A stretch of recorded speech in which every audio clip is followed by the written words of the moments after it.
কলিযুগ পাবন অবতার পরম প্রেমময় প্রেম পরতত্ত্ব সীমা স্বভজন বিভজন সর্বপ্রয়োজন অবতার সার শিরোমণি পরম করুণা বরুণালয় কলিযুগ ও জীবের একমাত্র আশ্রয় গতি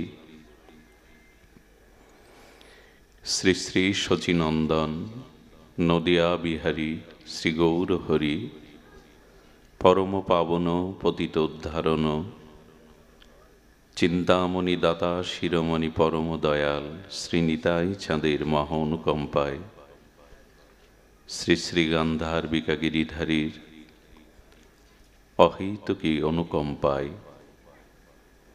আজ কমলাপুরস্থ ভক্তগৃহ শ্রী অঙ্গনে ঋতুনাম কুসুমাকার বসন্তের ফাল্গুনের এই সান্ধ্য অধিবেশনে ভাগবতীয় অমৃত সুধাযজ্ঞের শুভারম্ভে জীবন সর্বস্ব জীবনধন প্রাতঃস্মরণীয় পরমবন্দনীয় শ্রীশিল গুরু মহারাজের রাতুল আতুল পাবন পদারবিন্দে পরার্ধ কোটি দণ্ডবৎ প্রণতি। সমাগত গৌড়ীয় আচার্য কুলতিলক, সমাগত ভাগবত আচার্যজন, বৈষ্ণবজন, মহন্তজন, সন্তজন, জ্ঞানীজন, মান্যজন, শ্রদ্ধাশীলা ধর্মশীলা কল্যাণিয়া দেবীমূর্তি ভাগবতী মাতৃগণ, সকল ভক্তচরণে বারংবার ভূ ভূ দণ্ডবৎ প্রণতি।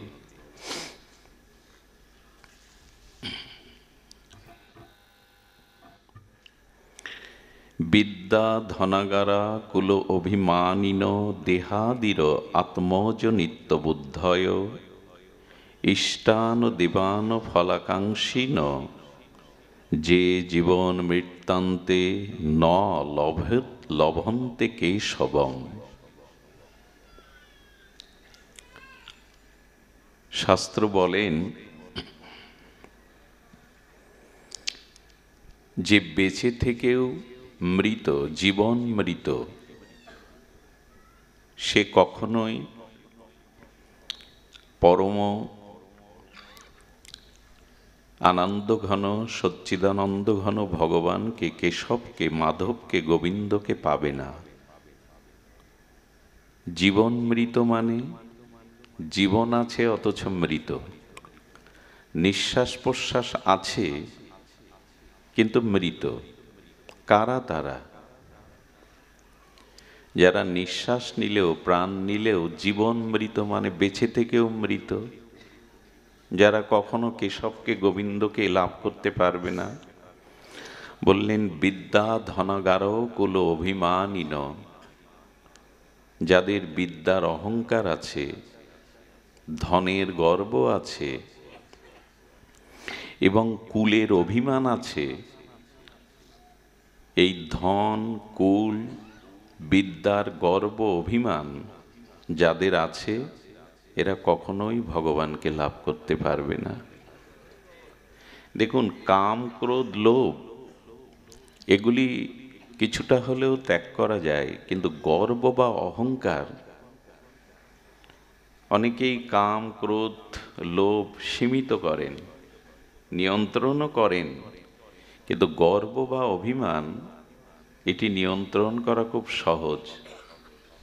যেমন ব্রজের গোপীগণ, তারা কুলধর্ম, বেদধর্ম, দেহধর্ম, কাম ক্রোধের অনেক ঊর্ধ্বে, তারা সর্বস্ব ত্যাগ করে রাস রজনীতে মহারাসে গেল কিনা, কিন্তু মহারাসে সব ত্যাগ করে গেলেও তাদের সৌভাগ্যের অভিমান এলো, গোবিন্দের সঙ্গে তার কণ্ঠলগ্না হয়ে তার হাতে হাত দিয়ে আমরা নৃত্য করার ভাগ্য পেয়েছি।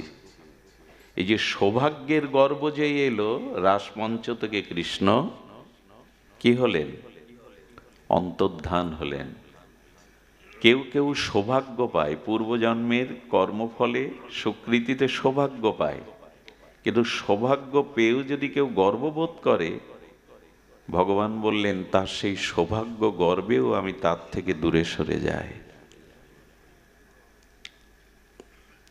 এই জন্য গর্ব, অহংকার, যাদের ধনের গর্ব, বিদ্যার গর্ব, কুলের গর্ব আছে, গোবিন্দ বললেন, আর এই দেহকে যারা আমি বুদ্ধি করে, এই দেহ আমি, আত্মার অনুসন্ধান করে না, যারা এখানে শব্দটা দিয়েছে দেহাদির আত্মজ বুদ্ধয়, মানে দেহকেই যারা আমি মনে করে, দেহের সুখকে সুখ মনে করে, দেহের দুঃখকে দুঃখ বোধ করে, দেহেতে যাদের আত্মবুদ্ধি মানে আমি এই দেহ, এই আত্মবুদ্ধ যারা, নিত্যবুদ্ধি যারা, এবং তারা যে পূজা পার্বণ ধর্মকর্ম করে না তা না, যাদের বিদ্যার গর্ব আছে, ধনের গর্ব আছে, কুলের গর্ব আছে, তারাও পূজা অর্চনা করে, তারাও উপাসনা করে।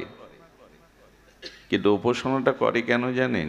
নিজের কামনা বাসনা ভোগ বাড়াবার নিমিত্তে, আরো যেন ধনী হই, আরো যেন সম্মানের অধিকারী হই, আরো যাতে পদ প্রতিষ্ঠা পেতে পারি।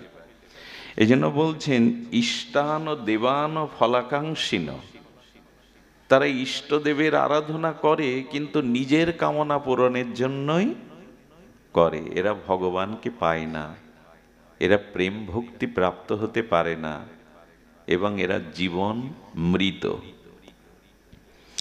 এই জন্য আমরা সর্বদা তো এই প্রার্থনা শিখেছি, আমাদের মধ্যে এই প্রার্থনার মন্ত্রধ্বনি হয় ধনং দেহি, যশং দেহি, এই তো পুত্রং দেহি।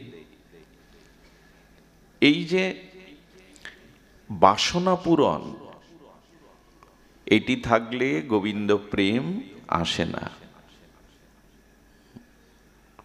যদি নিজের ভোগবাসনা থাকে তো তাতে প্রেম ভক্তি অন্তরায় হয়ে যায়। ভগবান এগুলি সামনে দিয়ে দেখেন। শিশু অবুঝ, সে মায়ের কোল ছাড়া থাকতে চায় না বলে, কিন্তু মায়ের তো সংসারের কাজ আছে। শিশুকে ভোলাবার জন্য মা শিশুর সামনে অনেক খেলনা মিষ্টান্ন দিয়ে দেখে, এগুলি পেয়ে সে আমাকে ভুলে থাকে কিনা। মায়ের তো সংসারের অন্য কর্ম আছে। কিছু সন্তান দেখবেন মায়ের ওই খেলনা মিষ্টান্ন পেয়ে, খেলনা আদি দ্রব্য পেয়ে মার কথা ভুলে গিয়ে খেলাতে মেতে ওঠে। মা নিশ্চিন্তে তখন তার নিজের কাজ সম্পন্ন করে। কিন্তু কিছু সন্তান আছে ওগুলো পা দিয়ে হাত দিয়ে ছুঁড়ে ফেলে মা মা বলে কাঁদতে থাকে। তখন মায়ের আর সংসারের অন্য কাজ করার অবসর পান না। তো ভগবানও বললেন, আমার কাছে এসে আমার উপাসনা করে যারা নিজের ভোগ্যবস্তু আমার কাছে চায়, ধনং দেহি যশং দেহি, আমি ওদের বেশি করে এগুলি দিয়ে দেই, যাতে আমাকে ভুলে থাকে, ওইগুলি নিয়েই মেতে থাকে। এই জন্য ভাগবত উত্তম উদ্ধবের কাছে ভগবান বলেছিলেন, উদ্ধব, আমি কাউকে, কোনো ভক্তকে যখন কৃপা করি তার কি লক্ষণ? উদ্ধব বলছেন, প্রভু তুমি যখন কারো প্রতি কৃপা করো, করুণা করো, কি লক্ষণে বুঝবে যে তোমার করুণা ওই জীবের প্রতি হচ্ছে? মানে আপনার আমার প্রতি ভগবান যখন কৃপা বা করুণা করবেন তার কি লক্ষণ? বৃষ্টি হওয়ার আগে তো মেঘের লক্ষণ থাকতে হবে। ভগবান বললেন, আমার কৃপার প্রথম লক্ষণ হলো তার ধন বা ঐশ্বর্য, অর্থকে আমি আগে কেড়ে নেই। তার ঐশ্বর্যকে, আচ্ছা সুদামা শ্রীকৃষ্ণের বাল্য বন্ধু, তাই না? তো তাকে এত মানে সুদামা আমাদের জগতের পরিভাষায় গরিব না, নির্ধনী না। যার কৃষ্ণ প্রেমধন আছে সে গরিব হতে যাবে কেন? যার ভাগবত ভক্তি আছে সেই ধনী। অর্থ থাকলেই সে ধনী না, বরঞ্চ সে আরো ভিখারি, যদি তার চাওয়া পাওয়া বেশি থাকে। কারণ যে চায় সেই তো ভিখারি। যে তো অধিক অর্থ থেকেও যার আরো 10 বিঘা নিতে হবে, আরো 10 তলা দিতে হবে, এই চাওয়াগুলো থেকে যায়, তো যে চায় সেই তো ভিখারি। তো ভগবান বলছেন কৃষ্ণ প্রেমে ধনী যিনি, ইনি ভিখারি নন। এই জন্য সুদামাকে কেউ গরিব বলবেন না। অথচ ছেঁড়া কাপড়, 2-4 দিনে গৃহে কোনো হাঁড়ি জ্বলে না, 20 বছরে নিজের স্ত্রীকে সুদামা একটা ভালো কাপড় কিনে দেয়নি, বলে তাকে গরিব বলবো না? বলো না, উনি কৃষ্ণ ধনে ধনী। উনি দারিদ্রটাকে স্বীকার করে নিয়েছেন, কারণ ঐশ্বর্য হলে তোমার ভজন ভুলে যাব, বাড়ি গাড়ি বিষয় মানে সম্পত্তি এলে সময় পাবো না, তোমার কাছে ফুল জল দেওয়ার তোমার উপাসনার সময় পাবো না। এই জন্য ভগবান বলছেন আমি যখন বিশেষ রূপে কোনো ভক্তকে কৃপা করি তখন তার অর্থ ছিনিয়ে নেই। নিলে কি হয় জানেন? আপনার জীবনে যখন অর্থ থাকবে, ফুলের মধুর মতো ভ্রমর এসে চারিদিকে গুঞ্জন করবে। কিন্তু যখন অর্থ থাকবে না, সামর্থ্য থাকবে না, দেখবেন প্রিয়জনও ধীরে ধীরে দূরে সরে যাবে। তাতে উপকারটা কি হয় জানেন? এই যে এদের প্রতি মোহ ছিল, মায়া ছিল, যে কারণে ভগবানকে প্রীতিটা, ভালোবাসাটা দিতে পারছিলাম না। এই যে যখন অর্থ শূন্য হয়ে গেল, প্রিয়জনের মমতা আমার থেকে উঠে গেল, তখন ধীরে ধীরে ওই মনটা সে আমাকে দেয়। এটাই হলো আমার কৃপা, এটাই হলো আমার কৃপা। এখন ধন থাকুক, বিদ্যা থাকুক, কিন্তু অভিমান যেন না আসে। এই ধন বিদ্যা এগুলি আমাদের ফলাকাঙ্ক্ষা, ভগবত রুচিকে বিনষ্ট করে দেয়। এই জন্য অভিমান মানায় না, গর্ব আমাদের মানায় না। এই জন্য তো মহাপ্রভু আমাদের এমন একটা পরিচয় দিয়েছেন, পরিচয়টা যদি মনে প্রাণে মেনে নেন তাহলে অভিমান হবে না। আচ্ছা, প্রভুর সামনে তার দাস মাথা উঁচু করে কথা বলে? প্রভুর সামনে তার দাস কখনো মাথা উঁচু করে গর্বে কিছু বলে? এবং সে নিজেকে প্রভু জ্ঞান করে না, দাস জ্ঞান করে। এই জন্য মহাপ্রভু পরিচয় দিলেন, তুমি নিত্য কৃষ্ণ দাস। তোমার যেন অভিমান, গর্ব এগুলি মাথা উঁচু না হয়। আচ্ছা, হয় কেন গর্ব অভিমান? খুব মূল্যবান কথা, শ্রবণ করুন। আচ্ছা, তরঙ্গের পিতামাতাকে, আত্মীয় স্বজন, বন্ধু বান্ধবকে, তরঙ্গ মানে ঢেউ, ঢেউয়ের পিতামাতা আছে, ঢেউয়ের বন্ধু বান্ধব আছে, আত্মীয় কুটুম্ব আছে। মানে আমি বলছি নদীর তরঙ্গ, সাগরের ঢেউ, বলে ঢেউয়ের পিতামাতা আছে, ঢেউয়ের আত্মীয় স্বজন আছে, জল। কারণ জল থেকেই ঢেউয়ের সৃষ্টি, জল থেকেই তার উৎপত্তি। জলই তো তাকে ধারণ করে নাকি? জল ছাড়া তরঙ্গ ধারণ হয়? জল ছাড়া তরঙ্গের সৃষ্টি হয়? খুব মন দিয়ে শুনুন কথাটি। আচ্ছা, জলের তরঙ্গ হবে না তরঙ্গের জল হবে? নদীর ঢেউ হবে না ঢেউয়ের নদী হবে? নদী না থাকলে ঢেউ হবে কি? জল তত্ত্ব না থাকলে তরঙ্গ হবে কি? তার মানে ঢেউয়ের বা তরঙ্গের পিতামাতা আশ্রয় হলো জল। এই তো। এখন জল ব্যতীত স্বতন্ত্রভাবে তরঙ্গ হতে পারে না। জল ছাড়া তরঙ্গ হয় কি? ঢেউ খেলে কি? তাহলে ঢেউটা, তরঙ্গটার জলটা আমরা দুটো নামে অভিহিত করছি, একটি হলো তরঙ্গ, একটি হলো জল। দুটো নামে অভিহিত করলেও, বস্তুকে দুরকম দেখালেও, আসলে তরঙ্গ জল ছাড়া কি অন্য কিছু? শব্দ তো দুটো, একটা জল, একটা তরঙ্গ, একটা নদী, একটা ঢেউ। এই তো। তো শব্দ দুটো প্রয়োগ করছি। তরঙ্গ এবং জল দুই রকম দেখতে। তরঙ্গ ভালো লাগে, নিস্তরঙ্গ সমুদ্র ভালো লাগে না, তরঙ্গায়িত উত্তাল তরঙ্গ সমুদ্রকে ভালো লাগে। দেখছি দু রকম, কিন্তু তরঙ্গের আলাদা কোনো অস্তিত্ব নেই জল ব্যতীত। জলই একটি বিকার হয়ে তরঙ্গায়িত হয়, ঢেউ হয়। এখন যদি ঢেউকেও মানেন, জলকে ভুলে গিয়ে ঢেউয়ের অস্তিত্ব থাকবে? তেমনি খুব ভালো করে কথাটি স্মরণ যেন করি, ভগবান ছাড়া আমাদেরও কোনো অস্তিত্ব নেই, আমাদের সব কিছু ভগবান। জল ছাড়া যেমন তরঙ্গ নেই, তরঙ্গ ওঠে না, ভগবান ছাড়া আমাদের কোনো কিছু অস্তিত্বই টিকতে পারে না। আমাদের পিতা মাতা ধাতা বিধাতা কর্তা সব কিছুই ভগবান। বলে তোমার অভিমানটা কোথায়? তরঙ্গ কি অভিমান করতে পারে জল ছাড়া? তরঙ্গের অভিমান মানায় জল ছাড়া? তা আমাদের কিসের অভিমান? ভগবান সমস্ত কিছুর মূল, গতির ভর্তা, প্রভু সাক্ষী, নিবাস সারানাং শ্রুরিদ, প্রভাব প্রলয়ং স্থানাং নিধানানাম বীজমাব্যয়াম। ভাগবতে বলেছে সঞ্চিদানন্দ রূপায় বিশ্বোৎপত্তাদি হেতবে তাপত্রায় বিনাশায় শ্রীকৃষ্ণং বয়ং নমঃ।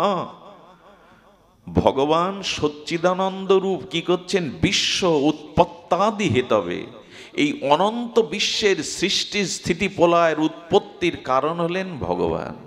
যা কিছু বিশ্ব চরাচর, অনন্ত বিশ্ব ব্রহ্মাণ্ডের নিশ্চয় সব কিছুর গতি, প্রকৃতি, ধাতা বিধাতা, সাক্ষী, আশ্রয় সুহৃদ ভগবান। এখানে তরঙ্গের অভিমান কোথায় জল ছাড়া?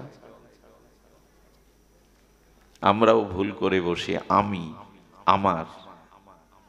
জল ছাড়া তরঙ্গের স্বাতন্ত্র পরিচয় নেই, তেমন ভগবান ব্যতীত আমাদের কোনো অভিমান অহংকার থাকতে পারে না, কিন্তু করে বসে আমি আমার। দেখুন বাহ্যিক, এই জন্য শাস্ত্রে বলছেন, আচ্ছা মাটির ঘট, মাটির প্রদীপ, মাটির সরা, এক একটা নাম আছে না? মাটির প্রদীপ, মাটির সরা, মাটির ধুনুচি, সবকিছু আসলে আলাদা আলাদা নাম হলে ওর অস্তিত্ব কি দিয়ে তৈরি করা? ওতে তো মাটি, মাটির একটা অবস্থানকে আমি সরা বলছি, হ্যাঁ আমি প্রদীপ বলছি, মূলত তাতে কি? মাটি। দেখুন এই সৃষ্টি বিভিন্ন রূপ দেখছি আমরা, অনন্ত কোটি জীব, অনন্ত কোটি প্রকৃতি সব দেখছি, কিন্তু মূলে হলো ওই যে মাটির মৃত্তিকার ঘট, মৃত্তিকার সরা, মৃত্তিকার প্রদীপ, মূলত ওতে মাটি। আলাদা রূপ দেখছি, আলাদা আলাদা ক্রিয়া দেখছি, কিন্তু মূলত সৃষ্টি হলো মাটি। তেমন এই অনন্ত পৃথিবীতে অনন্ত রকমের জীব প্রকৃতি দেখছি, কিন্তু মূল হলেন ভগবান। আচ্ছা আপনি যে গলায় চেন পরেছেন, গলার হার সোনার, কঙ্কন বা কানের দুল, এগুলো আলাদা আলাদা ডিজাইন না? হাতের একরকম, গলার একরকম, কর্ণের দুল এক এক ডিজাইনের, এক একটা নাম। মূলত ওতে কি? সোনা বলছি না তো, নেকলেস বলছি, কঙ্কন বলছি, দুল বলছি, মূলত সোনা ছাড়া কি অন্য কিছু বোঝা যায়? মা ঘুম যেন না আসে, ভালো করে শোনো, এইটা না জানলে অভিমান যাবে না, আমার আমার যাবে না, আমিত্ব যাবে না। আর আমার আমার আমিত্ব না গেলেও কৃপা কখনো ভগবানের প্রতি সমর্পণ হবে না, যতদিন আমি আমার আছে, যতদিন স্বাতন্ত্র গর্ব অভিমান আছে। আসলে সোনার দুল, সোনার বালা, সোনার কঙ্কন যাই নাম দেই, যেমন করে দেখায়, ওগুলো যদি আবার গিয়ে স্বর্ণকারের কাছে গিয়ে গলান না অ্যাসিডে, রূপ নেবে কি? সোনা থেকেই ওগুলো নির্মিত হয়েছিল, হস্তশিল্প দিয়ে, আপনার রুচি দিয়ে, অভিরুচি দিয়ে, আবার একটু গলালেই সোনা। এ বিশ্ব ব্রহ্মাণ্ড একদিন ভগবানের থেকে উৎপত্তি হয়েছে। আবার সব ওই যে নেকলেসগুলো, কঙ্কনগুলো গলালে যেমন আবার সোনার দলা হয়ে যায়, তেমনি পৃথিবী আবার একদিন যার থেকে সৃষ্টি হয়েছিল উৎপত্তি, সেখানেই আবার নিষ্পত্তি হবে। মাঝখানে আমাদের এত অভিমান কেন? এত আমি আমি কেন? আমার কেন? এই বোধ কেন? এটা আমাদের বেদান্ত দর্শনের, গীতা দর্শনের মূল কথা। তুমি কর্তা নও, তুমি কোনো কিছুর কর্তৃত্ব তোমার হাতে নাই। এভাবে ভাবলে না, শুধু মন্দিরে আপনি ঈশ্বরকে দেখবেন না, তখন দেখবেন সবখানেই তো তার অস্তিত্ব। আচ্ছা মাটির ঘটের মধ্যে বাইরে মাটি না ভেতরে মাটি? মাটির একটা ঘট, তার ভেতরে মাটি না বাইরে মাটি? মাটি দিয়ে সৃষ্টি বস্তুর তো ভেতরে বাইরে মাটিই থাকবে। তেমন ঈশ্বরের সৃষ্ট জগতে শুধু মন্দিরে বিগ্রহের মধ্যে না, ঈশ্বর সবখানেই আছেন, সব কিছুর মধ্যে আছেন। এটা ভাবলে আপনি কাউকে ছোট করতে পারবেন না, ঘৃণা করতে পারবেন না, কোনো অস্তিত্বকে ঈশ্বর ভুলতে পারবে, সবখানেই তো তিনি। একটা প্রমাণ দেই, পৃথিবীতে এমন একটা স্থান দেখান না যেখানে পাপ কর্ম করলে, অশাস্ত্রীয় কর্ম করলে ঈশ্বর বুঝতে পারবেন না, কেন ওইখানে ঈশ্বর নেই। পাবেন এমন কোনো জায়গা? সে 10 হাত মাটির তলে হোক, মহাশূন্যে হোক, গর্তের মধ্যে গিয়ে হোক, এমন একটা জায়গা আমাকে দেখিয়ে দিন যেখানে অপকর্ম করলে, অশাস্ত্রীয় কর্ম করলে ঈশ্বর সাক্ষী স্বরূপ থাকবে না। আছে এমন জায়গা? তার মানে তো তার অস্তিত্ব সবখানেই। যারা শুধু মন্দিরে বিগ্রহের মধ্যে ভগবান দেখে, আর কোথাও দেখে না, এদের দৃষ্টি অনেক সংকীর্ণ। যারা সর্বভূতে সর্বং খলিদং ব্রহ্ম, যারা সর্বভূতের মধ্যে তাকেই দেখে, এদের দৃষ্টি প্রশস্ত, এরাই ভগবানের প্রিয় ভক্ত। এরা অনুভব করতে পেরেছে মাটির ঘটের অস্তিত্ব শুধু মাটি, সোনার অলংকারের মধ্যে আলাদা ভিন্ন ভিন্ন নাম হলেও, আকার ভিন্ন হলেও ওতে আদতেই সোনা।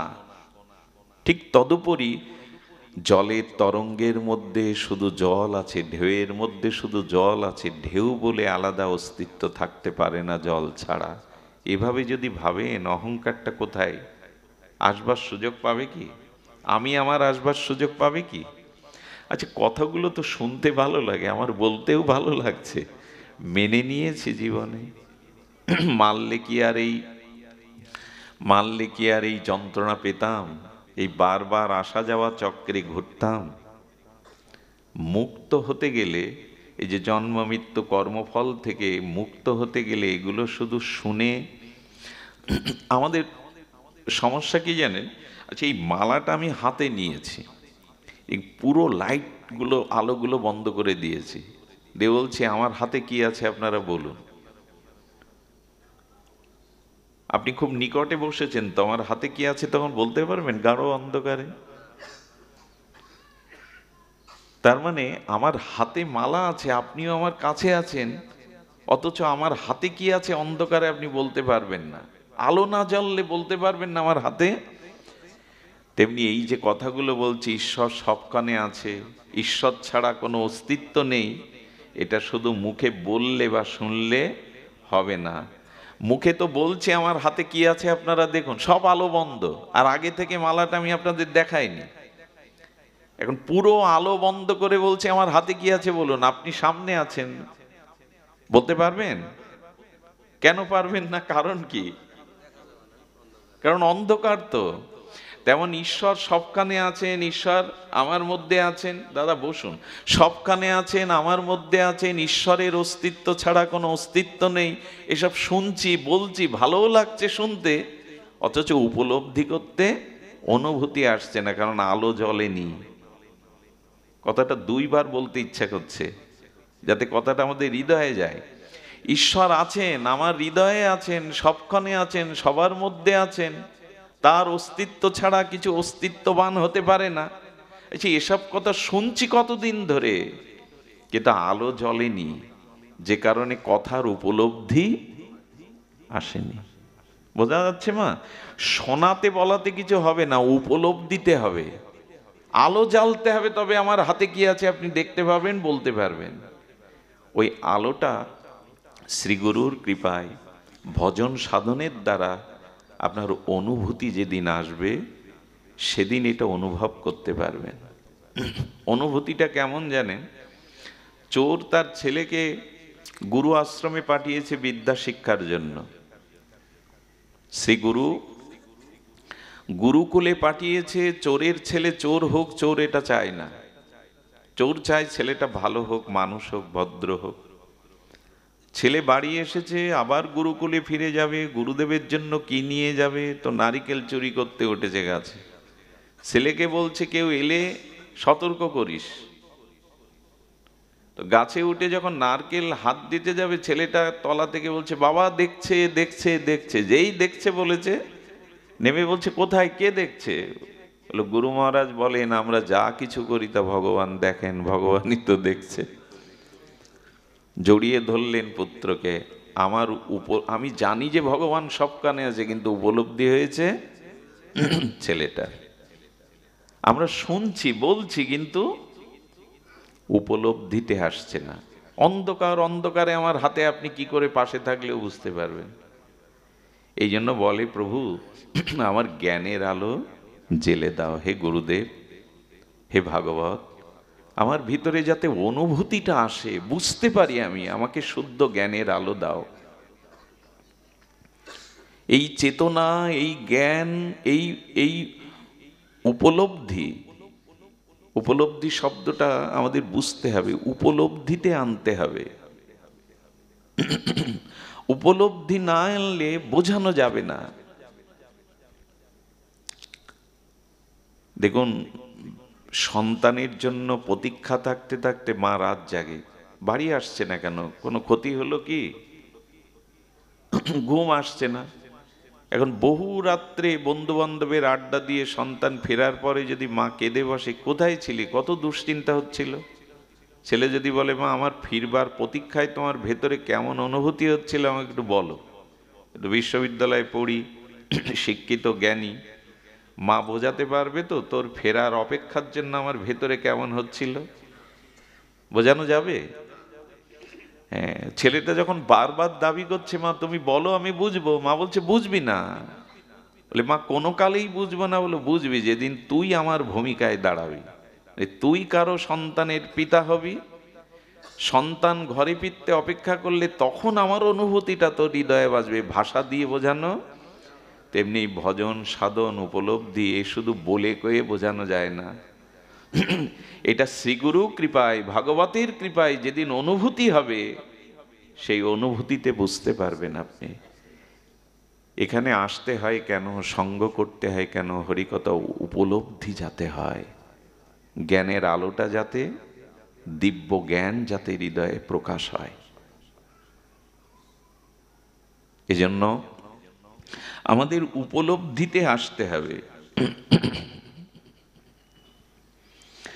উপলব্ধি, শুনুন, সুন্দর কথা বললে সবার ভালো লাগে, কিছু অপরাধ নেবেন না। মায়েদের বিশেষ করে যদি বলেন, মা তোমাকে খুব সুন্দর দেখাচ্ছে, এই একটা কথাই যথেষ্ট। মায়েদের যদি খুশি করতে চান, মায়েদের একটু প্রসন্ন করতে চান, মা তোমাকে খুব লক্ষ্মীর মতো দেখাচ্ছে, ব্যাস। শুনতে ভালো লাগে, সুন্দর হওয়াটা উপলব্ধির বিষয়। আর কোনো 70 বছরের বুড়োকে যদি বলেন আপনার বয়স ঠিক মনে হয় না, ওটাকে 50-এর মতোই লাগছে, তার ভালো লাগবে, ভেতরে ভালো লাগবে। বাইরে স্বীকার না করলেও ভেতরে ভালো লাগে। প্রশংসা কথা, মিষ্টি কথা, এসব তত্ত্ব কথা ভালো লাগে। ভালো লাগাটা যথেষ্ট না, উপলব্ধি আসতে হবে। উপলব্ধিটা অল্প কথায় হয়ে যায়। মনে আছে তো সেই লালাবাবু জগৎ ছেটের কীর্তন টীর্তন তো আপনারা শোনেন। একটা শব্দ কানে গিয়েছিল, বেলা গেল বাসনায় আগুন দেবে না। উনি মানে বাবা বাসনা পোড়ায়, ছাইটাই কি তৈরি করে।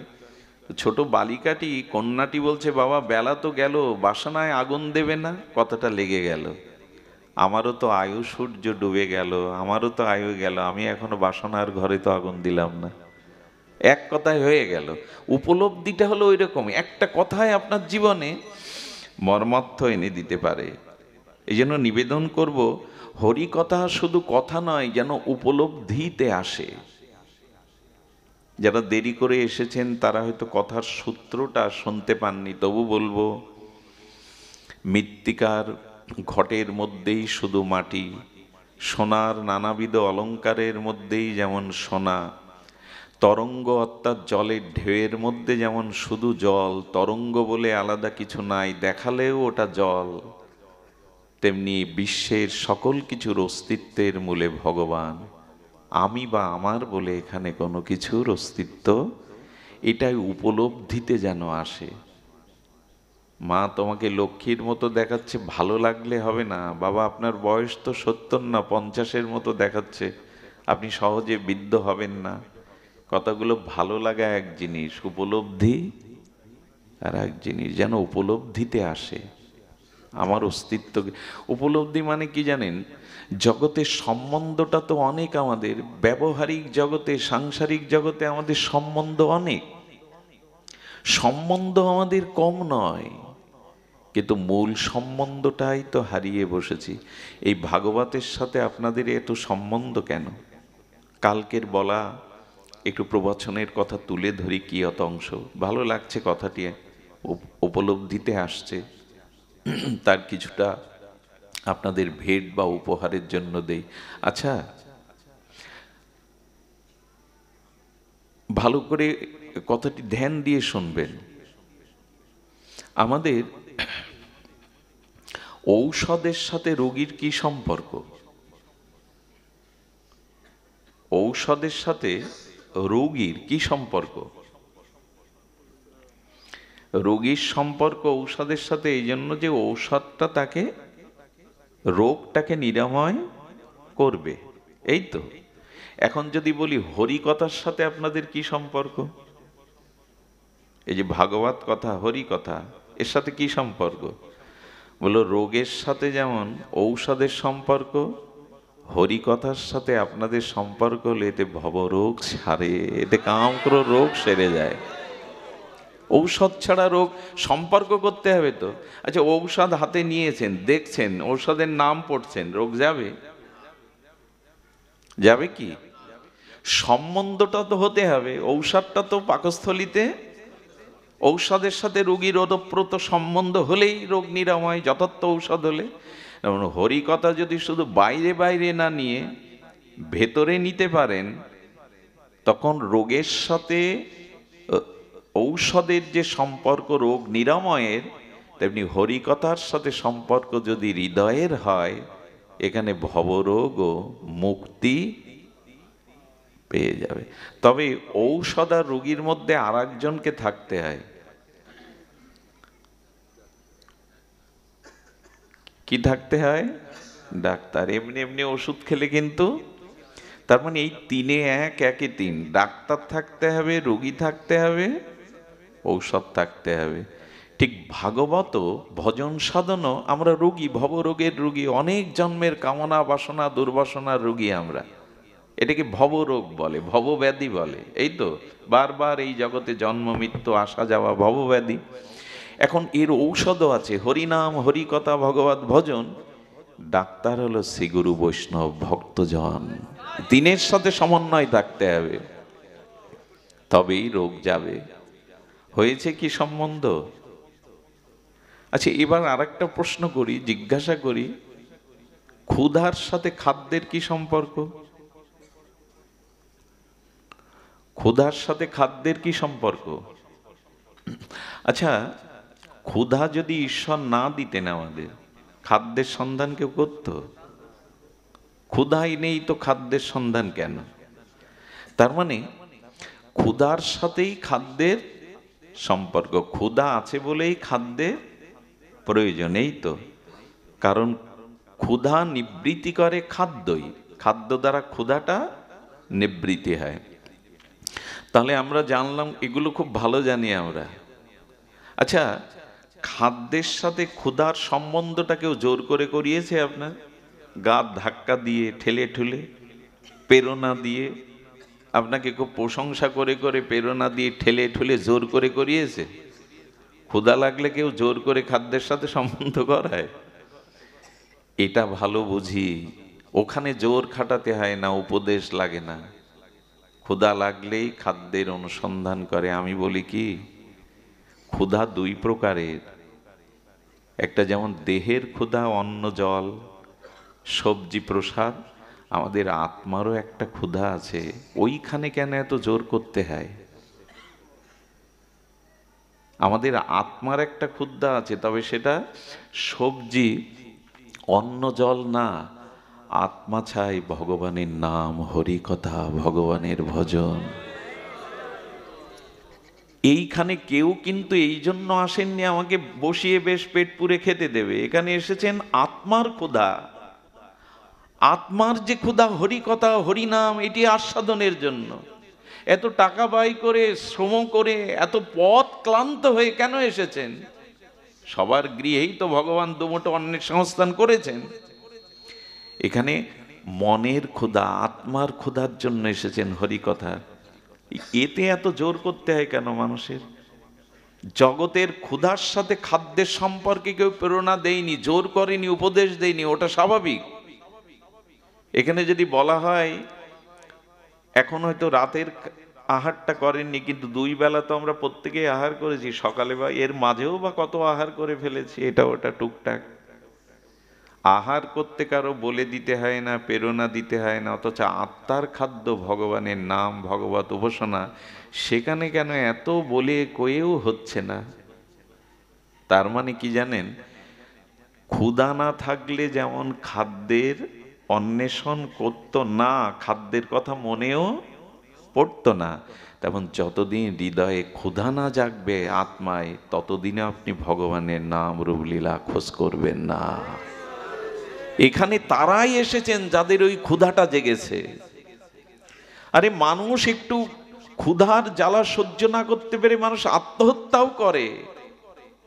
ক্ষুধার জ্বালা এমন, অনেক বড় মানুষও ভিখারির ন্যায়, কাঙালের ন্যায় হাত পাতে ক্ষুধার জন্য। আত্মার ক্ষুধা যদি জাগতো, তাহলে ভগবানকে, ভগবানের উপাসনা, ভগবানের নামের, কারণ ক্ষুধার সাথে খাদ্যের ওতপ্রোত সম্পর্ক, বলে কয়ে জোর করে কেউ করেনি, ওটা স্বাভাবিক। তেমন আমাদের ভেতরের ক্ষুধা যদি আত্মক্ষুধা থাকতো, বলা লাগতো না, জোর করা লাগতো না, ওই ক্ষুধা নিবৃত্তির জন্য আমরা ভগবানের নাম রূপ সর্বদাই গ্রহণ করতাম। খাদ্যের সাথে ক্ষুধার সম্পর্ক জোর করে নয়, কিন্তু আত্মার ক্ষুধাটা আমাদের জাগেনি। খুব ভালো লাগে যখন আপনারা আসেন হরিকথায়, ভালো লাগে এই জন্য, প্রসন্ন হয় এই জন্য, ভগবান আনন্দিত হয় এই জন্য, আপনাদের মূল ক্ষুধাটাই জেগেছে। আত্ম ক্ষুধা যদি না জাগে, তো জল তো সবখানেই আছে, পিপাসা না লাগলে জলের সন্ধান কে করবে গো? আগে তো পিপাসা, আচ্ছা পিপাসার সাথে জলেরও তো একই সম্পর্ক। যদি পিপাসা না দিতেন ভগবান, তো জলের খোঁজ করা, তেমন কবে ভগবানের পিপাসা জাগবে? তার নাম রূপ লীলা শ্রবণ কীর্তনের পিপাসা জাগবে। এটি জাগলেই সে সন্ধান করবে, সে খোঁজ করবে। এই জন্য শাস্ত্রে বলছেন, ক্ষুধার সাথে খাদ্যের সম্পর্ক, সম্বন্ধটা তেমন। এখন প্রশ্ন হচ্ছে, এই সম্বন্ধগুলো যেমন ওতপ্রোত, তেমন ভগবানের সাথে আমার সম্বন্ধটা ওতপ্রোত। 700 সম্বন্ধ ভগবানের সাথে আমার, চিরন্তন সম্বন্ধ। এই জন্য অনুরোধ করব, আত্মার ক্ষুধা জাগান। তবে ক্ষুধা কখন জাগে জানেন? লোভ কখন জাগে জানেন? বাজারে পাল মিষ্টান্ন ভাণ্ডারে হয়তো মিষ্টান্ন সাজানো, আপনি আসছেন সামনে দিয়ে, আচ্ছা আলমারির মধ্যে মিষ্টি দেখলে লোভ যে জাগে না তা না, কিন্তু ওই লোভ বেশি জাগে কি? পথচারী যখন দোকানের মধ্যে সাজানো দেখে, লোভ খুব জাগে কি? কিন্তু লোভ কখন জাগে জানেন? যখন আমার সামনে বসে, একদম সামনে বসে ওটা আপনি জিহ্বায় আস্বাদন করেন, তখন লোভ সামলানো বড় মুশকিল হয়ে পড়ে। তো এই আত্মক্ষুধা কবে জাগবে জানেন? ভগবানকে জানার আস্বাদনের পিপাসা কবে জাগবে জানেন? ওই যে আমার সামনে বসে মিষ্টান্নটা কেউ জিহ্বায় দিলে, রস আস্বাদন করলে, তখন লোভ সামলানো দায় হয়ে পড়ে। তেমনি যার লোভ জেগেছে, সেই সাধুর কাছে, সন্তের কাছে, মহাভাগবতের সামনে বসে তার মুখে যখন এই লোভময় হরিকথা শ্রবণ কীর্তন করবেন, এই রসের কথা, ভাবের কথা, তখন আপনারও লোভ জাগবে, এই লোভ সামলানো যাবে না, লোভ জেগে যাবে। আমিও যদি এভাবে একটু ভজন করতে পারতাম, আমিও যদি তাকে এভাবে আরাধনা করতে পারতাম। লোভ জাগাবার এটাই উপায়। যার লোভ জেগেছে, যে ওটি আস্বাদন করছে, তার সামনে গিয়ে বসতে হবে। শিশু কিছু খেতে চায় না, কিন্তু আপনি ওর সামনে কিছু খাবেন, ও হাত বাড়িয়ে দেবে, দেবে কি না? আপনি যখন খাবেন, ওর গালে দিতে গেলেও খাবে না, কিন্তু আপনি যখন খাবেন তখন ও হাত বাড়িয়ে দেবে। এই জন্য সাধুগুরু বৈষ্ণবের সঙ্গে কেন যেতে হয়, হরিকথায় কেন যেতে হয়? যার লোভ জেগেছে তার সামনে বসলে ওই লোভটা আমার ভিতরেও জেগে যাবে। এই জন্য আপনাদের এইটুকু শুধু আমরা জানাতে চেষ্টা করছি, ক্ষুধা বাড়ান, ক্ষুধার সাথে খাদ্যের সম্পর্ক, তেমন আত্ম ক্ষুধার সাথে ভগবানের নাম রূপ লীলার সম্বন্ধ করে নিন। আর এই জগতের যে সম্বন্ধ, দেখুন একটা জিনিস বলি, আমরা কি অপূর্ব কথা দেখুন।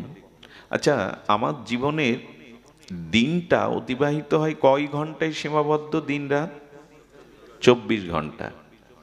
24 ঘন্টা কোনো বস্তুই কি সবসময় আমি সাথে রাখি? বাড়ি হোক, স্ত্রী হোক, পুত্র হোক, দোকান হোক, টাকা হোক, অফিস হোক, রাখি কি? 6-7 ঘন্টা ঘুমে ওদের ছেড়ে থাকি, তখন তো নিজের শরীরও ছেড়ে থাকি, শরীরের কথাও। বাড়িও কি যখন অফিসে যায়, দোকানে যায়, বাড়ির সাথে যায়, সিন্দুক সাথে যায়, বউ ছেলে মেয়ের সাথে যায়, ছেড়ে তো থাকতে হয়। এদের সাথে আর কত সময়, এখন ব্যস্ত জীবন, মানুষের নাগরিক জীবন, ব্যস্ত জীবন, বউ ছেলে মেয়েকে সময় দেওয়ার সময় এখন খুব মানুষের কম। কিন্তু এত 6 ঘন্টা 7 ঘন্টা ঘুমিয়ে থাকি, সব ভুলে থাকি, বাণিজ্যে থাকি, অফিসে থাকি, কর্মে থাকি, এদের সাথে খুব বেশি সময় দিতে পারি না। কিন্তু আমার স্ত্রী আছে, পুত্র আছে, বাড়ি আছে, ব্যাংক ব্যালেন্স আছে, এগুলো কি ভুলি? দূরে সরে গেলেও কি ভুলে যায়? একটু কথা বলবেন। কখনো ভুলি না। কারণ কি জানেন? এদের সাথে সম্বন্ধটা অস্তিত্বে মিশিয়ে নিয়েছেন। আমি বিবাহিত, আমার পুত্র আছে, আমার কন্যা আছে, আমার বাড়ি আছে, টাকা আছে, আমার সাথে এদের সম্বন্ধটা আপনার খুব গাঢ়ভাবে করে নিয়েছেন। আমার বাড়ি, আমার টাকা, আমার স্ত্রী, আমার পুত্র। এই জন্য আচ্ছা, 2 বছর বিদেশে যে যাই বউ ছেলে মেয়ে রেখে, সেও কি ভুলে যায় যে আমার বউ ছেলে মেয়ে নাই? ওরা যে বেশি মনে পড়ে। এত দূরে সম্পর্ক নেই, তাকে চোখে দেখছো না, কিন্তু সম্বন্ধটা মনে থাকে কিনা? তো ভগবান বললেন, আমাকে দেখো আর না দেখো, আমার থেকে দূরে নাই তুমি, আর আমি তোমার হৃদয়ে রয়েছি, কিন্তু আমাকে তোমার মনে পড়ে না কেন জানো? আমার সাথে সম্বন্ধটা তুমি অটুট করনি। যেমন বিয়ে করে স্ত্রীকে স্বীকৃতি দিয়েছ, আমাকে ওভাবে স্বীকৃতি দাওনি, নাহলে নানান কাজের মধ্যেও তুমি আমি ভগবানের, ভগবান আমার, এই কথা তুমি ভুলতে না। বোঝাতে পারলাম না কথাটা? খুব মার্মিক কথা। সব সময় এরা আমার সাথে থাকে না, কিন্তু মনে থাকে আমার স্ত্রী আছে, আমার পুত্র আছে, সম্বন্ধটা আমি খুব গাঢ়ভাবে করে নিয়েছি, অস্তিত্বের সাথে মিশিয়ে নিয়েছি। আমার স্ত্রী, আমার পুত্র, আমার বাড়ি, আমার টাকা। ভগবান বল কি, ওই রকম অস্তিত্বের সাথে আমাকে মেশাও না, তাহলে নানান কাজের মধ্যে থাকলেও তুমি ভুলে যাবে না। আচ্ছা, এটা না হোক, কোনো স্ত্রীকে যদি কেউ ডিভোর্স বা তালাক দেয়, একই গ্রামে বিয়ে করেছিল, তালাক কোর্ট থেকে সেপারেট হয়ে গেল, তো ওই স্ত্রী ওই গ্রামে থাকে, স্বামীও ওই গ্রামে থাকে, কিন্তু শুধু সম্বন্ধটা কোর্ট থেকে বিচ্ছিন্ন হয়েছে। তখন কি দেখা হলো? মাঝে মাঝে তো দেখা হয় রাস্তায়, বাজারে, তখন কি আর আগের মতো ওই ভাবটা কাজ করে? সেও তো আছে, আপনিও আছেন, কাজ করে না কেন বলুন তো? সম্বন্ধটা ছিন্ন করেছেন। গোবিন্দ বললেন কি, সংসার থাকে থাকুক, এদের সাথে ওঠা বসা করো করো, কিন্তু এদের সাথে সম্বন্ধটা চিরন্তন না মনে করে আমার সাথে করো। যদি মনে করো এরা কেউ আমার নয়, আমিও এদের কেউ নই, কিছুদিনের দায়িত্ব আমার উপরে ওদের, তাহলে ওরা সামনে থাকলেও, দেখা হলেও, যেহেতু মনে করো ভগবান ছাড়া এ জগতে আমার কেউ আপন নয়, এরা দায়িত্ব আমার উপরে, আমি এদের কাছে ঋণী, তখনই সামনাসামনি দেখা হলে, তালাকপ্রাপ্ত স্ত্রীকে দেখলেই, ছাড়াছাড়ি স্ত্রীকে দেখলেও কিন্তু আগের অনুভূতি আসে না, কারণ সম্বন্ধটা আপনি মন থেকে সেট করেছেন। ভগবান বললেন, থাকো এদের মধ্যে, কিন্তু এদেরকেই না হলে আমার হবে না, এরাই আমার জীবনের সব, এটা মনে না করে থাকো, তাহলে দেখবে দেখলেও আসক্তি কত সুন্দর করে বুঝিয়েছেন আচার্যরা। কিন্তু আমরা বুঝলাম কি, ওই যে বললাম, আলো নিভিয়ে দিয়ে এখন হাতে আমি কিছু ধরলে দেখতে পাবেন না, আলো জ্বলেনি, অনুভূতি জ্বলেনি। এগুলো অনুভূতির বিষয়। এই জন্য আমাদের এই জগতে কোনো কিছু স্থায়ী নয়। নিদ্রা স্থায়ী নয়, আহার স্থায়ী নয়, সম্বন্ধ স্থায়ী নয়, কোনো কিছুই জগতে, সুখটাও স্থায়ী নয়, দুঃখটাও স্থায়ী নয়। এমনকি এখন যদি বলেন হরিকথা খুব ভালো লাগছে, এটাও স্থায়ী নয়। ভালো লাগার নাম করে যদি আমি আরো 4 ঘন্টা বসাই, পারবেন না। মনে মনে আমার প্রতি অখুশি হয়ে যাবেন, পেছন থেকে উঠতে শুরু করবে, কারণ এটাও স্থায়ী নয়। স্থায়ী একমাত্র ভক্তি আর ভগবান। স্থায়ী একমাত্র ভক্তি আর ভগবান। জগতে কারো সুখ স্থায়ী হয়েছে কখনো?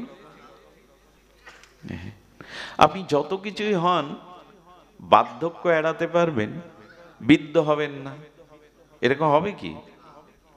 হবে না। এই জন্য কোনো কিছু স্থায়ী নয়, স্থায়ী একমাত্র ভগবান এবং তার ভক্তি। এখন আসুন, আমরা ভগবানের সাথে আমাদের আজকে অনেক দার্শনিক কথা হয়ে গেল, এগুলো প্রয়োজন আমাদের এই জন্য যে সম্বন্ধটা মনে করুন, জগতের স্থায়িত্ব নয়, এই জগৎ কোনো কিছুই স্থায়ী নয়, কোনো কিছুই স্থায়ী নয়। রূপ, যৌবন, অর্থ, ক্ষমতা, পদ, প্রতিষ্ঠা, এই বিশ্ব সংসার অস্থায়ী, স্থায়ী নয়। এই জন্য এখানে কোনো কিছু আঁকড়ে ধরলে স্থায়ীভাবে আপনি আঁকড়ে ধরে থাকতে কেন? তবে ছেড়েই যদি দিতে হয়, স্থায়ী যদি না হয়।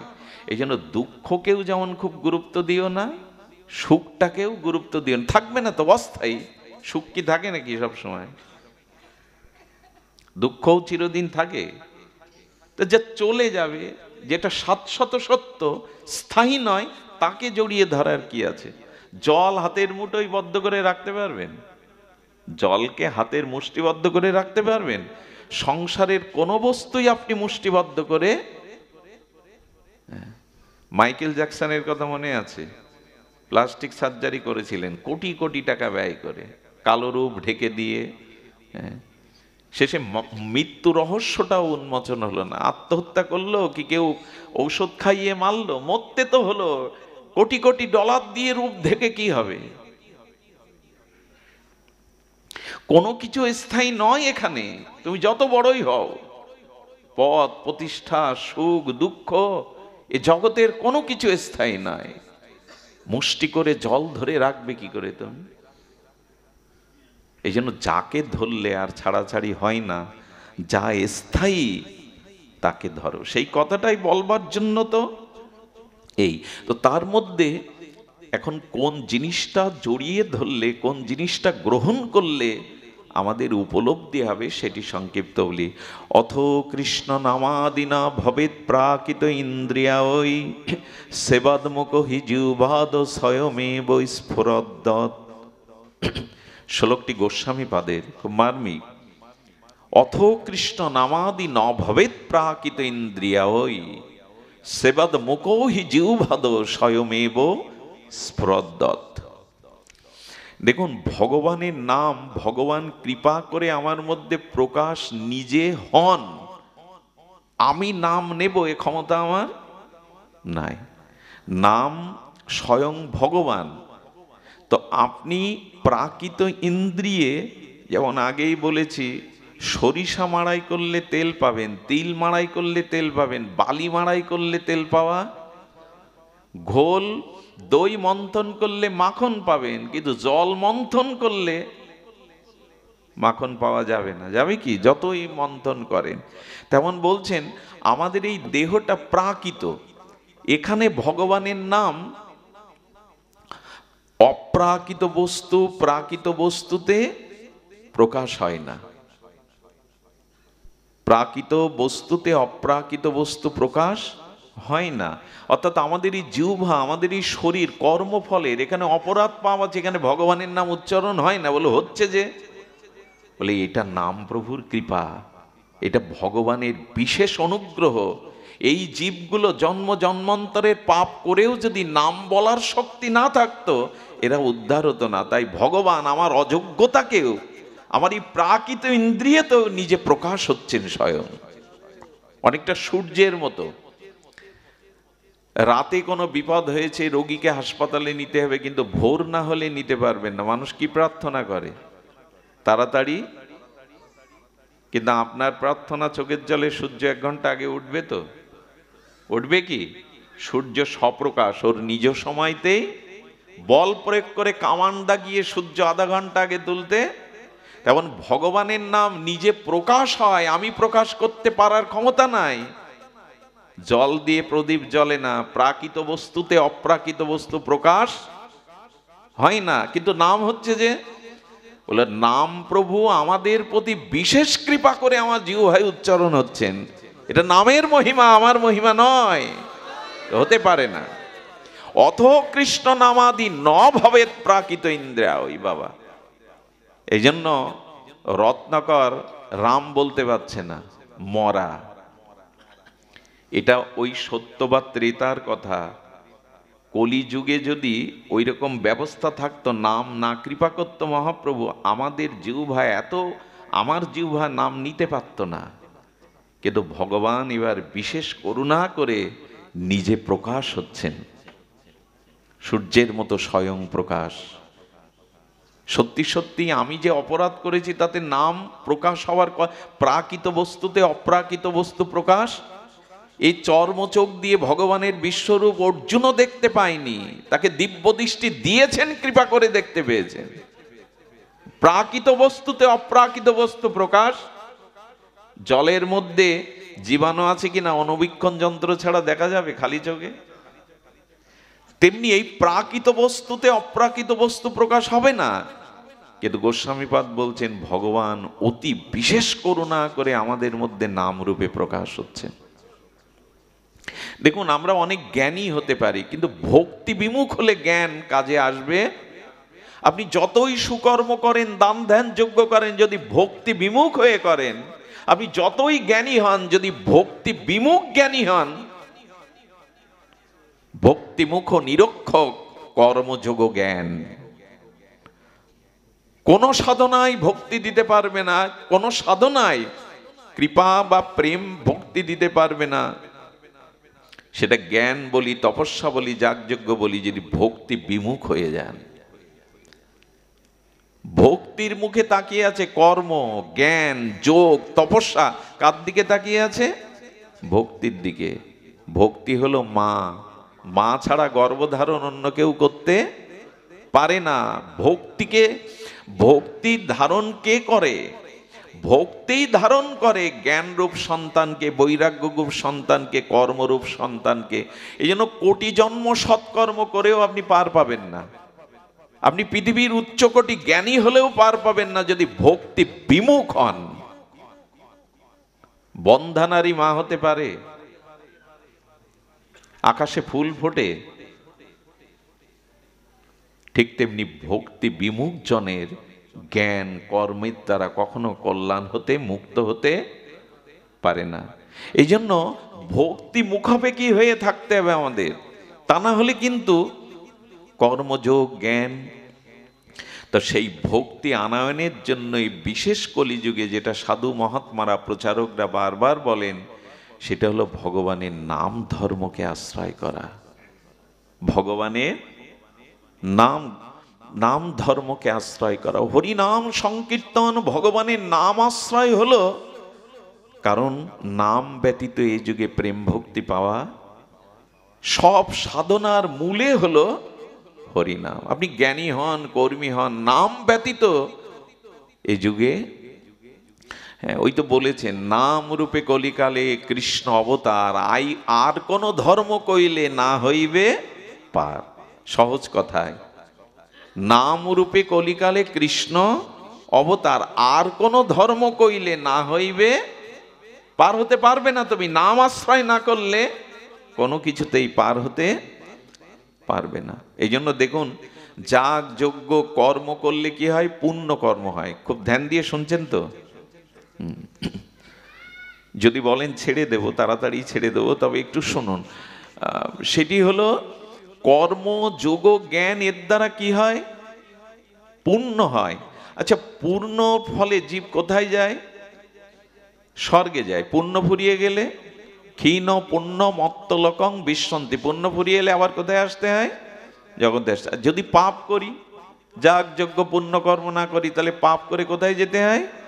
নরক। ভোগের পর আবার কোথায় আসতে হয়? একই স্টেশনে তো আসছে, পুণ্যকারীও আসছে। ফল হলো কি? কথাটি কি বলে ইংরেজিতে? নোট করে নেওয়া, আন্ডারলাইন না কি বলে যেন, আমি তো মূর্খ, জানি না শব্দগুলো। একটু হৃদয়ে আন্ডারলাইন করে রাখুন, চিহ্নিত করে রাখুন কথাটি। পুণ্য করলেও পুণ্য ফলে স্বর্গে গিয়ে পুণ্য ফুরিয়ে গেলে আবার এই স্টেশনে, এই জগদ্রূপ মায়াময় জগতে। আর পাপ করলেও পাপ নরক থেকে ভোগ করে আবার ভোগ করতে আসতে হবে। আচ্ছা, অতি পুণ্য করলে লোক স্বর্গে যায়, আর অতি পাপ করলে নরক যায়। পাপ পুণ্য যাদের সমান সমান, তারা কোথায় যায়? তাদের আবার এই জগতে পাপ পুণ্য ভোগ করতে আসে, যেখানে যান ফিরে। কিন্তু গোবিন্দ বললেন, নাম আশ্রয় করলে, ভাগবত আশ্রয় করলে, আমার চরণাশ্রয় করলে পুণ্য না, আমি তাকে প্রেম ভক্তি দিয়ে দেব। সেখান থেকে আর এই জগতে তাকে আর আসতে হবে না।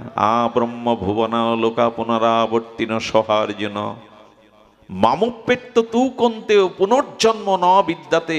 ব্রহ্মালোকে গেলেও তোমাকে আবার ফিরে আসতে হবে, কিন্তু আমাকে পেলে আর এই জন্ম মৃত্যু চক্রে তোমাকে আসতে হবে না। ভক্তি চাই, পুণ্য না। এখানে বারবার ফিরে আসতে হবে। পুণ্য ফুরিয়ে গেলে আবার পাপ ভোগ করেও আবার যেতে হবে এমন জায়গায় যেখানে জরা মৃত্যু ব্যাধি বারবার আসা যাওয়া, কর্মফল নেই। গোবিন্দ সেটা জানিয়ে দিচ্ছেন। ব্রহ্ম ভুবনালোকা পুনরাবর্তিন সোহার্জুন, ব্রহ্মালোকে গেলেও তোমাকে ফিরে আসতে হবে। তো সেই ভক্তির আশ্রয় করবার জন্য সর্বশ্রেষ্ঠ সাধন এই যুগে হরিনাম আর হরি কথা। এটি আশ্রয় করতে কেন এত বিলম্ব আমাদের? এই জন্য নাম আশ্রয় ব্যতীত অন্য কোনো ধর্ম করলে বলছেন পার হওয়া যাবে না। দেখুন, এই নাম আশ্রয় ছাড়া ভক্তি হবে না, প্রেম হবে না। কারণ সাধ্য সাধন তত্ত্ব যা কিছু সম্বল, হরিনাম সংকীর্তনে মিশালো সকল। মহাপ্রভু বলছেন, যা কিছু সাধন সম্বল সব এক হরিনামের মধ্যেই দিয়ে গেলাম। এই জন্য অনুরোধ করব যে দূরে থাকলেও, সবখানে থাকলেও, যেমন স্ত্রীর কথা ভুলে যান না, আপনি বিবাহিত, আপনি কারো পিতা ভুলে যান না। ভগবান বললেন, নামের সাথে অস্তিত্বটা মিশিয়ে নাও, যাতে সর্বদা নামটা স্মরণ থাকে। দেখুন, নাম অভ্যাস এমন জিনিস।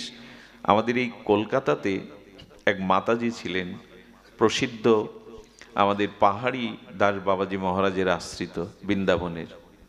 তো সেই গৃহিণী মা এত মালা জপ করতেন, এত নাম জপ করতেন, সব সময় জপের মধ্যে থাকতেন।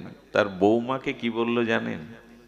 আমি যদি অসুস্থ হয়ে পড়ি, তখন তো মাটিতে নামাতো, শ্বাস উঠলে খাট থেকে যখন মাটিতে নামাবে, আমি যদি ভুল করি, সেই সময় নামের মালাটা আমার হাতে ধরিয়ে দিও।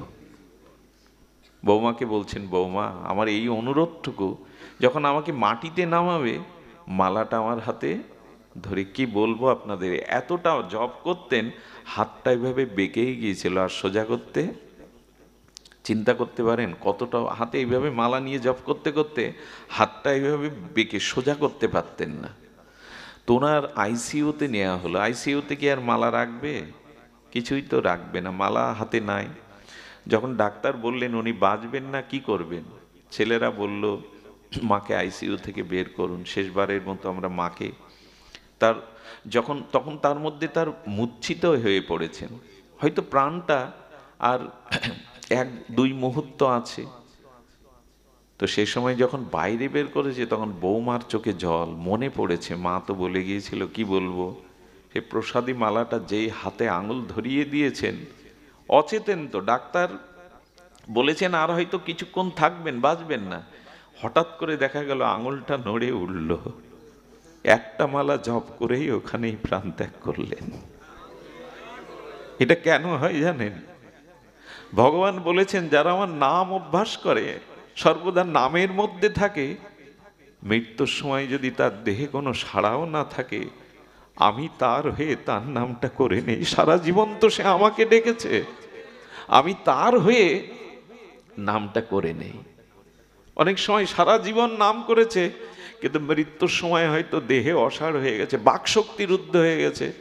ভগবান বললেন তখন ডিউটিটা আমার, দায়িত্বটা আমার, আমি ওর হয়ে নামটা করিয়ে নি। সারা জীবন যে আমাকে হৃদয়ে রেখেছে, জিহ্বায় রেখেছে, সে ভুলবে কেন? সে ভুলবে কেন? আমি শুনেছি বৃন্দাবনের মহাত্মাদের মুখে যে হাসপাতালে মূর্ছিত হয়ে অজ্ঞান করা হয়েছে, তবু আঙুল কর গুলছেন, এত নাম করেন তাদের আঙুলগুলো সঞ্চালিত হয়, সঞ্চারিত হয়। আর এই নামের মহিমা কি বলবো। সিদ্ধ গৌর কিশোর দাস বাবাজি, লোক প্রণাম করে, সিদ্ধ মহাত্মা ভজনের সময় পান না, প্রণাম নেবেন না হরিনাম করবেন। আর ইট কাঠ দিয়ে ঢাকা, লতাপাতা দিয়ে ঢাকা, তার মধ্যে 1 মাস নাম করেছিলেন। ওনার এক শিষ্য ওনার অপ্রকট হওয়ার পরে ওই জায়গায় প্রণাম করে নাম করতে বসতেই দেখেন ইট কাঠ লতা থেকেই দিব্য নাম ভেসে আসছে, দিব্য নাম ভেসে আসছে। ভেসে আসছে কেন জানেন? লোহাতে যদি চম্বুক বারবার ছোঁয়ান, বারবার ছোঁয়াতে ছোঁয়াতে লোহাটার মধ্যেও কিছুক্ষণে চম্বুকের ধর্ম চলে যায়। নাম অপ্রাকৃত, এত অপ্রাকৃত, ইট কাঠগুলোর ভেতরেও নাম ধ্বনিত হচ্ছে। এই জন্য এইটুকু যদি আমাদের অলসতা আসে না, যদি নামে রুচি না আসে না, তাহলে কিন্তু আমাদের তপস্যা আমরা করতে পারবো না। দান ধ্যান যজ্ঞ আমাদের দ্বারা সম্ভব নয়। তপস্যা যোগ ক্রিয়া ধ্যান আমাদের জন্য, এই যুগের জন্য নয়। এই জন্য অনুরোধ করব, নাম নিন। সেই শবরী মাকেও বলেছিল মাতণ্ড ঋষি মা, জঙ্গলে বসে বসে কুটির করে জয় রাম জয় সিয়ারাম জয় সিয়ারাম এই নাম জপ কর, একদিন নামই তোর দুয়ারে আসবে। সারা জীবন নামাচার্য হরিদাস ঠাকুর হরে কৃষ্ণ মহামন্ত্র 3 লক্ষ নাম জপ করলেন। শেষে মৃত্যুর সময় শ্রীকৃষ্ণ চৈতন্য শ্রীকৃষ্ণ চৈতন্য উচ্চারণ করে দেহ রাখলেন। কেন জানেন? সারা জীবন তুমি হরে কৃষ্ণ বলেছ, যাওয়ার বেলায় শ্রীকৃষ্ণ চৈতন্য কেন? বলে রাধা কৃষ্ণ মিলিত নামের পূর্ণ মূর্তি হলেন মহাপ্রভু। নাম করলে যে নামীকে পাওয়া যায়, হরিদাস দৃষ্টান্ত দেখিয়ে গেল। এই দেখো, আমি নাম আশ্রয় করেছিলাম, তাই নামই আমার বিশ্রাম সময়ে তার কোলে তার চরণ দুখানা হৃদয়ে রেখে আমি চলে গেলাম। নাম করলে নামীকে মিলিয়ে দেয়, নামের মধ্যেই তো নামী। এই জন্য শেষের দিনে নামীকে নামিয়ে আনে। নাম শব্দের অর্থই হলো নাম নামায়তি ইতি। যিনি নামীকে নামিয়ে আনেন তার নামই হলো নাম। নাম নামায়তি ইতি, অর্থাৎ যিনি ভগবানকে টেনে আমার কাছে নামিয়ে আনেন, এরই নাম নাম। এ কথাটা তো সত্য। এখন যদি আমি বলি কার্তিক বাবা এদিকে আসুন, আপনি আসবেন? নামই তো ডেকে আনে। উনি আসবেন কখন? যখন ওনার নাম ধরে ডাকা হচ্ছে। তো জগতেরও তো এই নিয়ম, নাম ধরে ডাকলেই সে কাছে আসে, ভগবানের নাম নিলেই নামই নেমে আসে তার কাছে। নাম নামায়তি ইতি, সেই নামটা নেওয়া অভ্যাস করুন। আমাদের দ্বারা অন্য কিছু সম্ভব না, নাম আশ্রয়, নাম আশ্রয়। এই জন্য আমাদের মাঝে আরো একটা মজার জিনিস দেখুন, নাম যদি নিত্য নিরন্তর অভ্যাসে রাখতে পারেন, নিত্য নিরন্তর মহাপ্রভুর এই এই যে উপদেশ খাইতে শুইতে উঠিতে বসিতে নাম যথাতথা নিতে পারেন, নামের একটা ধর্ম কি জানেন? আমি নাম ছাড়তে চাইলেই তখন নাম আমাকে আর ছাড়বে না। দেখুন, কারো ভোরে ওঠা যদি অভ্যাস থাকে, রাত ব্রাহ্ম মুহূর্তে, রাত 4 ঘটিকায়, ভোর 4 ঘটিকায়, তো একদিন যদি রাত 3টে পর্যন্তও কোনো কারণে রাত জাগেন, ওই সময় 4টেই আপনার ঘুম ভাঙবে। না উঠতে পারলেও ঘুমটা কে ভাঙায়? ওই সময় ঘুমটা অভ্যাস। এই জন্য নিত্য নিরন্তর নাম অভ্যাস করুন। এক সময় আপনি নাম না নিতে পারলেও, আপনি নাম ছেড়ে দিতে চাইলেও, এই বিখ্যাত বিখ্যাত এই এই কথাটি ঠাকুর হরিদাস জগৎকে শুনিয়েছিল, কাজী আমি নাম ছাড়তে চাই, নাম আমাকে ছাড়ে না।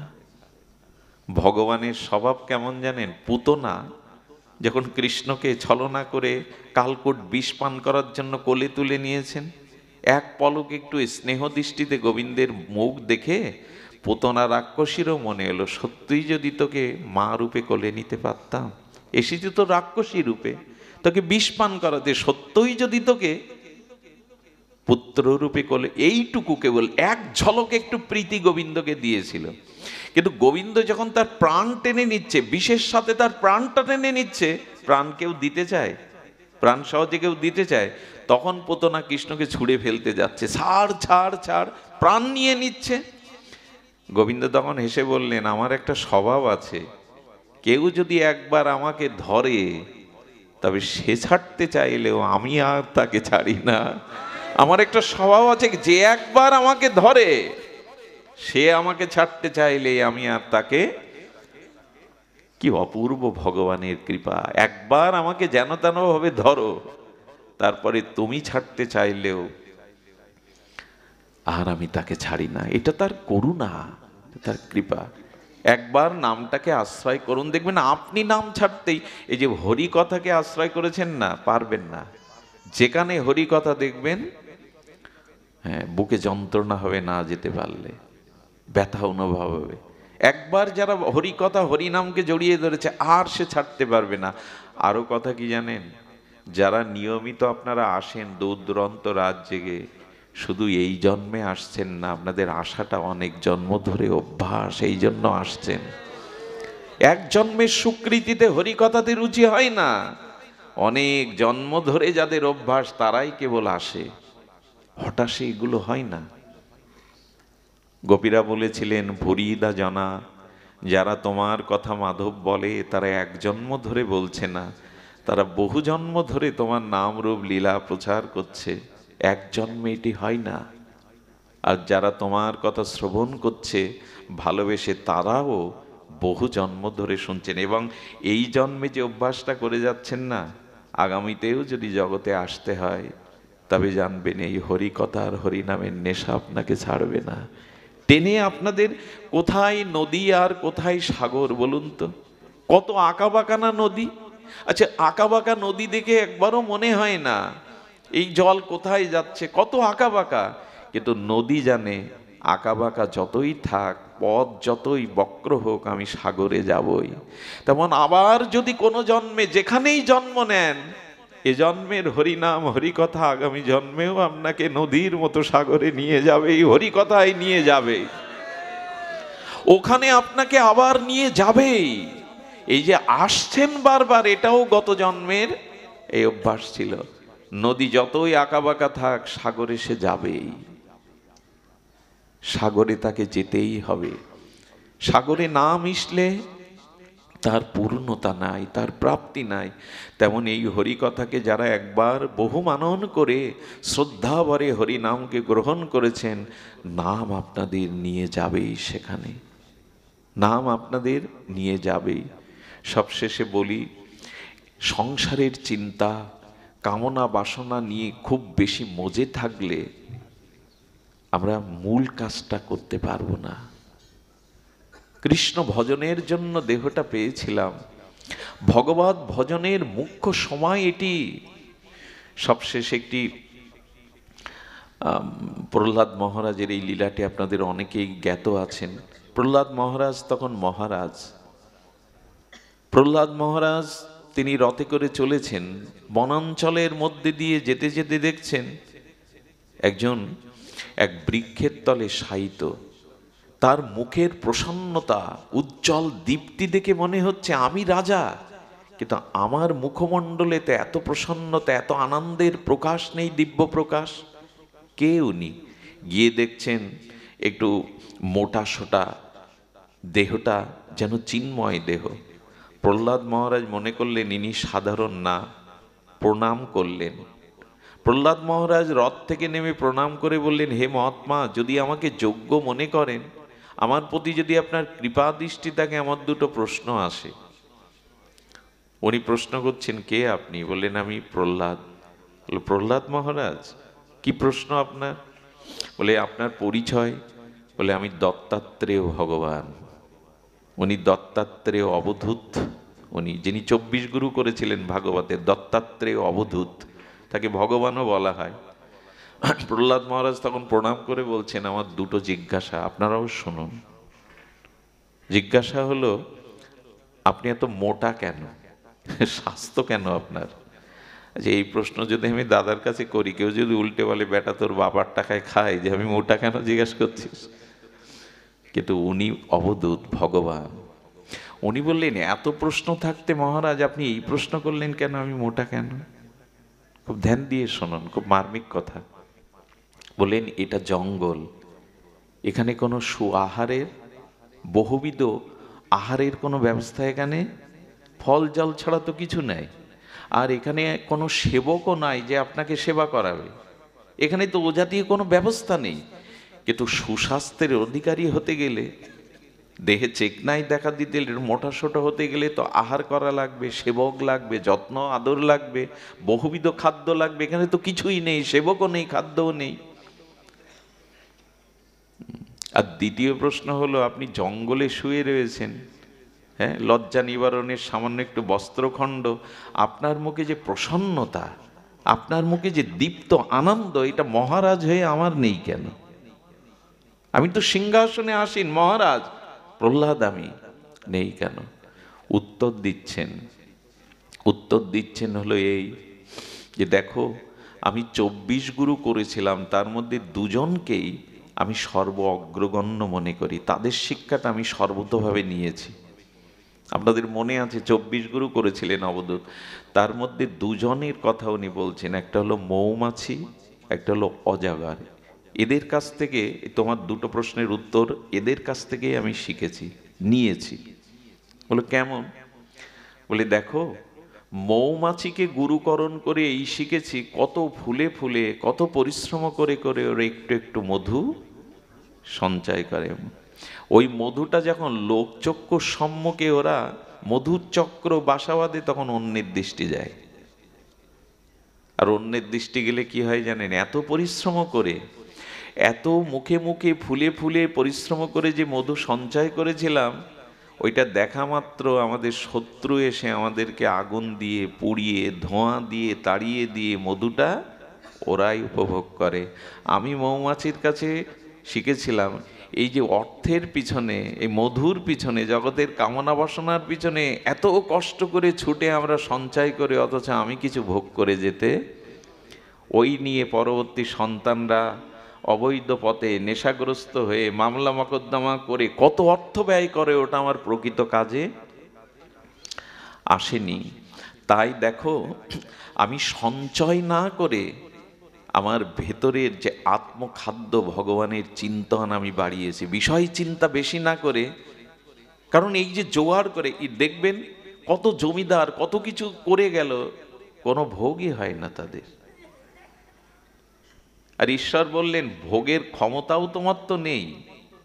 ভোগের ক্ষমতা, আমি বহুদিন আগে একটা কথা বলেছিলাম, আমার জীবনে যদি 50 বছর পরমায়ু হয়, আর 50 বছরে যদি ভগবান আমাকে 60 মণ চাউলের প্রারব্ধ রাখেন, যে 60 মণ চাউলই আমি সারা জীবনে পাবো, বোঝা যায় কথা?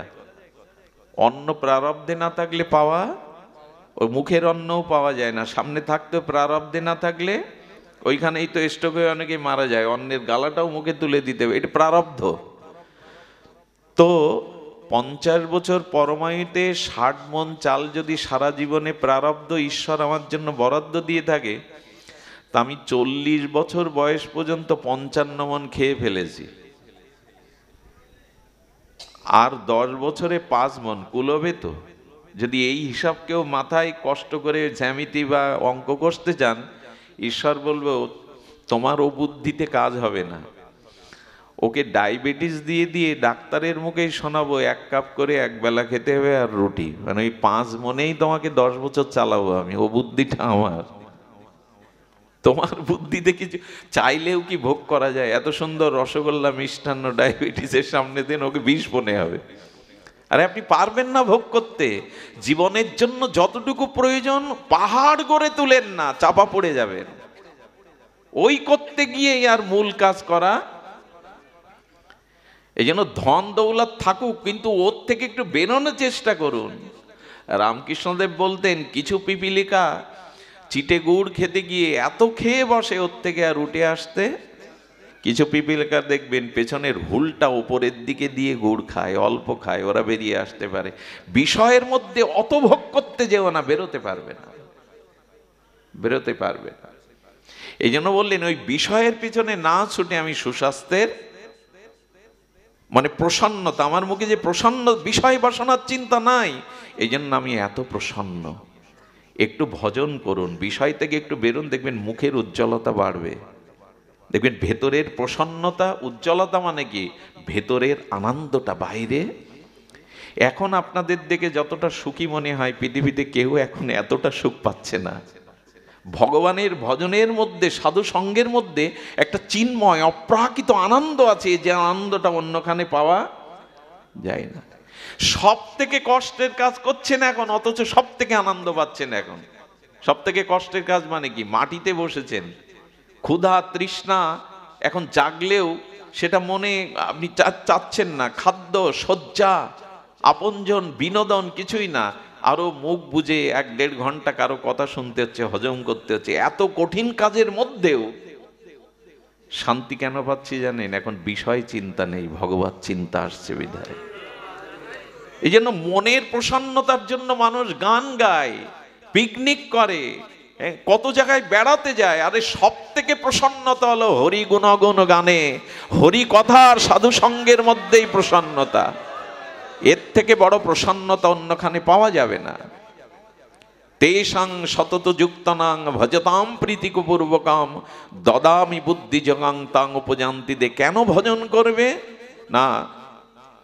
তমেব শরণাঙ্গশ্চ সর্বভাবেন ভারত তৎপ্রসাদাৎ পরাং শান্তি। শান্তি পেতে পারো যদি আমার ভজন করো। বলেন এই জন্য আমার মুখে এত প্রসন্নতা। বলেন আমি মহারাজ হয়েও তো আমার মুখে এত আনন্দ। আর স্বাস্থ্য কেন? বলে আমি খাবারের চিন্তা করি না, তাই স্বাস্থ্য বেশি। অনেক ধনী দুলালদের দেখবে রাত দিন খা করে, কিন্তু শরীর। আবার অনেক গরিব ঘরের, বস্তির ঘরে তারা কেন জানে, উনি বলছেন আমি খাবারের চিন্তা করি না বলে মোটা। তার মানে তাহলে বললাম আমার আর এক গুরু হলো অজাগর। অজাগর শব্দের অর্থ কি? অজ মানে ছাগল, আর গার মানে যিনি গ্রহণ করেন, আহার করেন, অর্থাৎ ছোট ছোট শাক শিশু পেলে অজাগর। আচ্ছা, অজাগর খাদ্যের জন্য এক জায়গা থেকে কোথাও যায়? একথা আপনাদের জানা আছে। অজাগর কিন্তু আহারের সন্ধানে কোথাও এক জায়গায় পড়ে থাকে। তবে অত বড় দেহ হয় কি করে? উত্তর দিচ্ছেন দত্তাত্রেয় ভগবান, আমি আহারের চিন্তাটার ভার তার উপরে ছেড়ে দিয়েছি। এক জায়গায় বসে আমি শুধু তাকে স্মরণ করি, তিনি কৃপা করে আমাকে জুটিয়ে দেন, আর ওই অল্পতেই সন্তুষ্ট থাকি বলে তুমি যেটা দেখছো সেটা হলো এই সুস্বাস্থ্য। অজগর তো কোথাও যায় না। মানুষ ব্যতীত কেউ সঞ্চয় করে বা খাবারের চিন্তা করে ঘর থেকে বেরোয় না, কিন্তু বিধাতা প্রত্যেকটি প্রাণীকে আহার জুগিয়ে তার বাসায় ফিরিয়ে আনেন। আমাদেরই শুধু পিপাসা মিলল না, এতে হবে কি? আরো চাই, আরো চাই, আরো চাই। এই জন্য বললেন, আমি এর মানে কিন্তু আপনাদের সব ছেড়ে দিতে বলছি না আমি, কিন্তু আহারের ভারটা শুধুমাত্র সারাটা দিন যদি ওই অর্থবিত্ত রোজগারের কাছে যায় আর সারা রাত যদি ভোগে আর ঘুমে যায়, তো উদ্ধার কবে হবে? সাধু হতে গেলে দুটো চিন্তা মাথা থেকে বাদ দিতে হবে, খাবো কি, থাকবো কোথায়। এই দুটো চিন্তা ঈশ্বর তার রাখে না, যে প্রকৃত তার চরণাশ্রয় করেছে। দত্তাত্রেয় কথা শুনে প্রহ্লাদ মহারাজ প্রসন্ন হলেন আর বললেন, সত্যই তো, অজগর যদি একত্রিত থেকে বিধাতার প্রারব্ধের ইচ্ছায় সে খাদ্য পায়, মানুষ না খেয়ে মরবে না যদি তার প্রতি ভরসা করো, তিনি যোগাবেন। আজকের এই অনুষ্ঠান।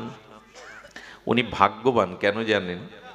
আমাদের বুধাটাতে প্রচণ্ড বৃষ্টি ঝড় হয়েছে দুপুর থেকে, এবং বৃষ্টিও হয়েছে। আমি ভাবলাম বাজলাম আজ রাতটুকু হয়তো বিশ্রামে কাটাতে পারবো, কিন্তু কার্তিক বাবা, শ্যামল বাবা এরা সব বলছে না এদিকে বৃষ্টি না। বলে মিথ্যা বলছেন না তো? বলে না, মেঘ করেছে অথচ বৃষ্টি হয়নি। ভালো, ওনার ভাগ্য। বৃষ্টি হলে হয়তো এইভাবে সবাইকে পেতাম না।